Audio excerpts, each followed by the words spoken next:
की उद्धव ठाकरे शिवसेना यांच्याकडे जी 5.3 मतदान होतं की 5.7 जे ओरिजिनल सेनेचं मतदान त्यांच्याकडे जे होतं त्याच्यापैकी हे ओबीसीतले जे काँग्रेसचे नेते आहेत ते असं म्हणतात आहेत की आम्हाला जे काही फीड मिळतोय त्यामध्ये 2.7% ओरिजिनल सेनेचं जे मतदान आहे की जे उद्धव ठाकरेंकडे लोकसभेला होतं ते आता असणारं एकनाथ शिंदे यांच्याकडे ट्रान्सफर झालेलं आहे। त्याच्यामुळे उद्धव ठाकरे यांना असणारं अधिक जागा देणं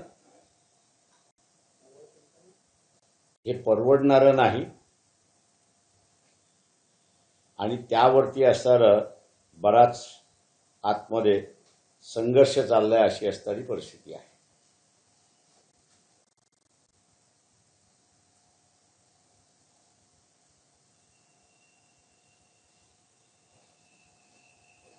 येणाऱ्या दिवसामध्ये काय होतंय अशी असणारी परिस्थिती आहे।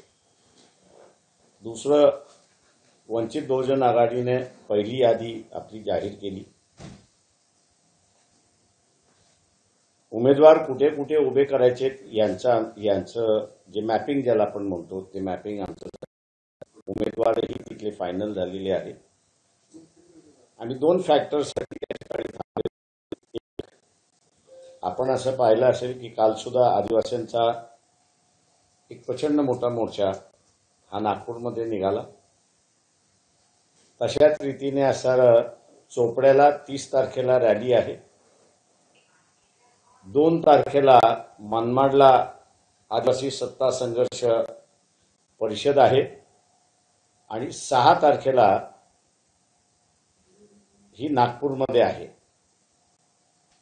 तेव्हा आदिवासी समूहांमधला आपसामधलं जे आहे त्यांच्या वेगवेगळ्या ह्याच्यामध्ये आपण आपल्या जागा कशा वाटून घ्यायची यांची असणारी चर्चा त्या ठिकाणी चाललेली आहे।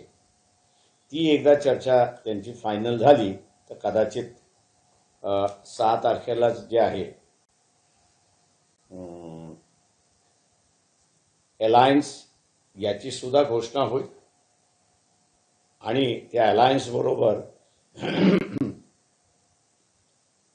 यादी जी आहे काही उमेदवारांची ही सुद्धा तिथे जाहीर केल्या जाईल। मागच्या काही दिवसापूर्वी शरद पवार रत्नागिरीमध्ये जरांगे पाटील यांची जी मागणी आहे की मराठा समाजाला ओबीसीतून आरक्षण मिळावं याला जाहीर पाठिंबा दिलेला आहे। काल मी सांगली जिल्ह्यामध्ये होतो आणि ओबीसीच्या संघटना होत्या त्यांच्याबरोबरही बैठक झाली, पण त्याच्यामध्ये मी एक बदल त्या ठिकाणी असणारा पाहिला आणि तो म्हणजे ओबीसी संघटना आता असणाऱ्या शरद पवारांना एक विशेषण लावायला सुरुवात केलेली आहे आणि ते म्हणजे मराठ्यांचे नेते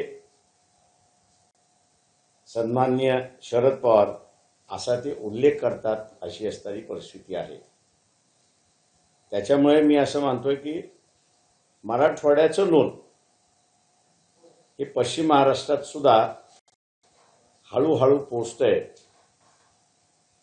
आरक्षण हा सगळ्यात महत्त्वाचा इश्यू होईल असं मला एकंदरीत दिसते।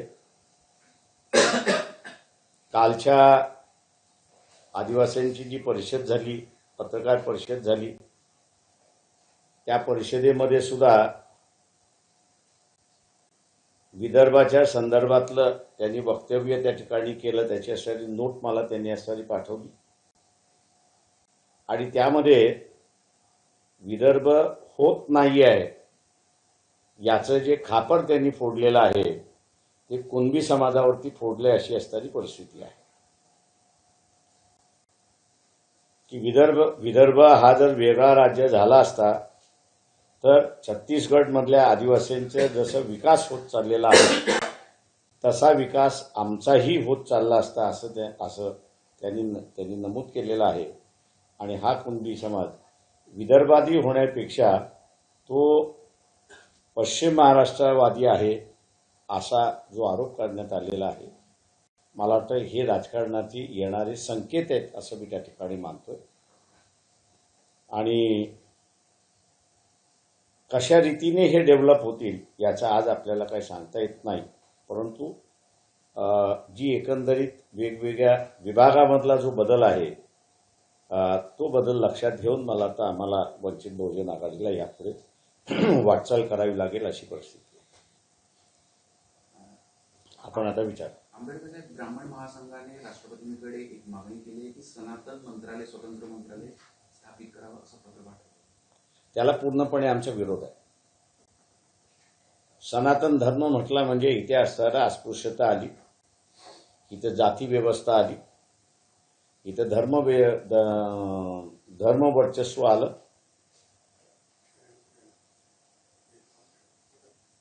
आणि त्याला पूर्णपणे आमचा असणारा विरोध होणार आहे. सनातन धर्माला आमचा असणारा विरोध आहे, हिंदू धर्माला आमचा असणारा विरोध नाही. उद्धव ठाकरे सोबत चर्चेची काही झालं, कायम बंद झाले की काय आहे थोडीफार उघडी? आम्ही कोणाबरोबर जाणार हे आम्ही सांगितलेलं आहे की आम्ही आता आदिवासी जो आहे त्याचा असतात, त्यांनी संघटन होते, त्यांच्याबरोबर वंचित बहुजन आघाडी जाते. जिल्ह्यामधल्या असणाऱ्या ओबीसी संघटना ज्या आहेत त्या ओबीसी संघटनाने असणारं जिल्ह्यापुरतं आपलं राजकारण आणि आपलं उमेदवारी फायनल करायचं ठरवलेलं आहे, तर त्यांच्याबरोबर आम्ही असणारं चाललेलो आहोत. तेव्हा या आघाडीमध्ये ज्याला कोणाला यायचं असेल आमचे दरवाजे मोकळे आहेत, पण ही आघाडी कोणाकडे जाणार नाही. उद्धव ठाकरेसाठी मोकळे असं म्हणतात. कोणासाठी मोकळे आहेत, फक्त भारतीय जनता पक्ष सोडून. रविकांत तुपकर, बच्चू कडू काही बोलणं झालेलं कोणाशी? नाही, आमचं मध्यंतरी असणारं जे बोलणं आहे ते महत्वाचं असणारं राजू शेट्टींबरोबर झालं होतं. आणि राजू शेट्टींना थोडंसं राजकीय शहाणपण सुद्धा असणारं शिकवलं की तुम्ही आता आम्ही जे एवढी वर्ष टिकलो त्याचं कारण असं आहे की आम्ही निवडून जरी आलो नाही तरी आमच्याकडे मतदान हे होतं, प्रत्येक मतदारसंघामधलं मतदान होतं. आणि हे मतदान आम्ही ज्याच्या कोणाच्या झोलीमध्ये टाकलं की त्याचं पारडं जड होत होतं आणि म्हणून आम्ही असणारं या राजकारणामध्ये रेलेव्हन्स राहिलेलो आहोत. महाराष्ट्रभर तुमच्याकडे मतदान असेल तर तुम्ही रेलेव्हन्स राहणार आहात, महाराष्ट्रभर तुमच्याकडे मतदान नसेल तर तुम्ही रेलेव्हन्स राहणार नाही. तुम्ही आमदार झालात तर रेलेव्हन्स होणार आहे. ज्या आघाडीबरोबर त्यांनी आम्हाला बसायला सांगितलं त्या आघाडीचा म्हटलं तुम्हाला शिरोळा मतदारसंघामध्ये फायदा होणार आहे का त्याचं सांगा. होणार असेल तर तुम्ही ठरवा. तुम्ही जे आमच्याबरोबर बसायला बघताय एका बाजूला आणि दुसऱ्या बाजूला त्या आघाडीबरोबर बसायला बघताय, म्हटलं तुम्हाला चॉईस करावा लागेल. एक तर तुम्ही आमच्याबरोबर या, नाहीतर त्या आघाडीबरोबर जा. तुम्ही त्या आघाडीमध्ये गेलात तर शिरोळ मतदारसंघ आम्ही लढल्याशिवाय राहणार नाही, हेही आम्ही त्यांना असणारं व्हेरी क्लिअर त्या ठिकाणी केलेलं आहे. त्याच्यामुळे त्यांचा चॉईस आहे. उरलेला बच्चू कडू असेल किंवा इथं वामनराव चटप असतील यांच्याबरोबर वंचित बहुजन आघाडी जाऊ शकत नाही अशी परिस्थिती आहे.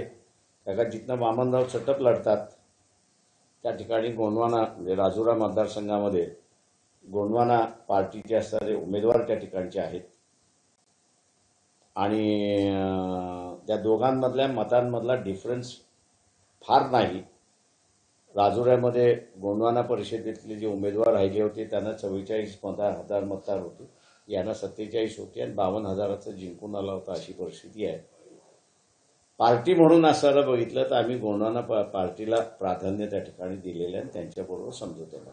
मुंबई सिनेटचे निकाल आलेले आहे, कशा प्रकारे बघता तुम्ही विधानसभा निवडणुकीच्या पार्श्वभूमीवर या निकालांकडे?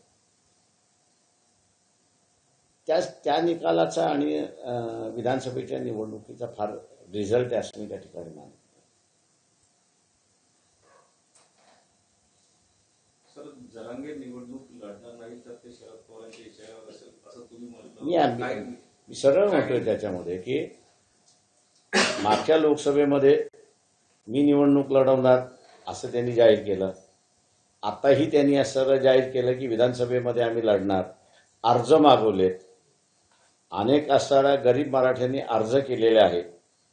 उलट नाशिक जिल्ह्यामधलं माझ्याकडे अधिकृत माहिती आहे म्हणून काय त्या दिवशी मी होतो म्हणून की तिथले जेवढे 150 उमेदवारांनी अर्ज केले त्या 150 उमेदवारांनी जरांगे पाटील यांना असताना सांगितलं की तुम्ही उमेदवार द्या, आमच्यापैकी एकही बंडखोरी करणार नाही.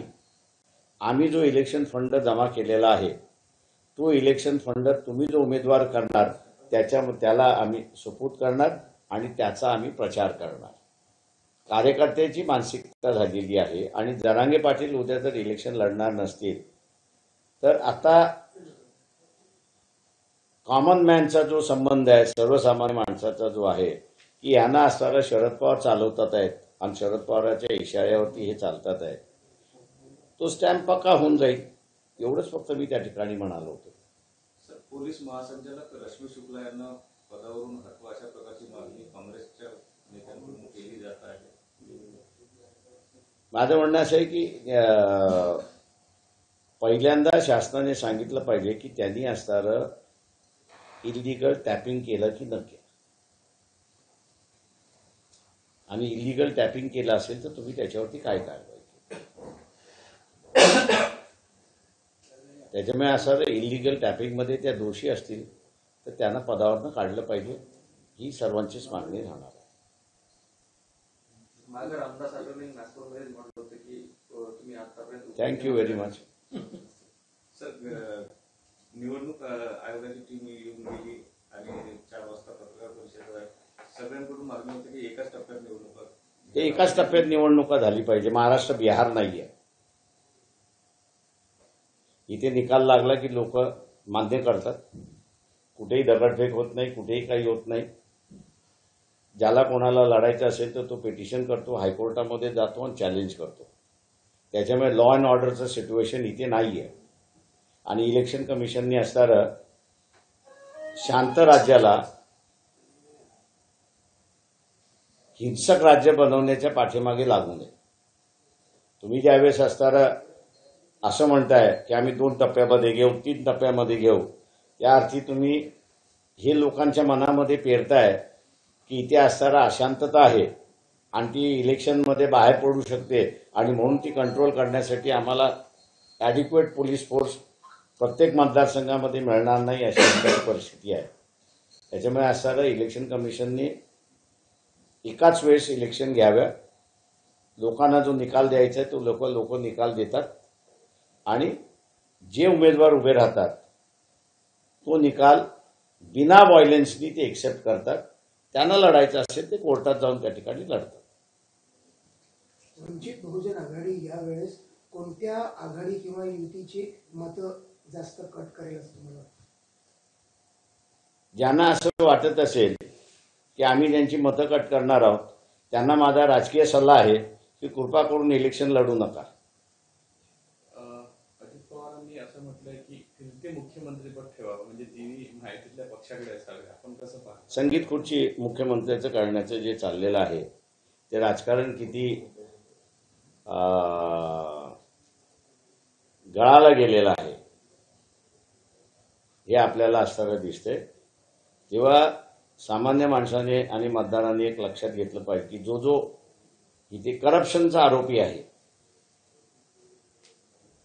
किंवा गुन्हेगारी प्रवृत्तीचा असणारा उमेदवार आहे,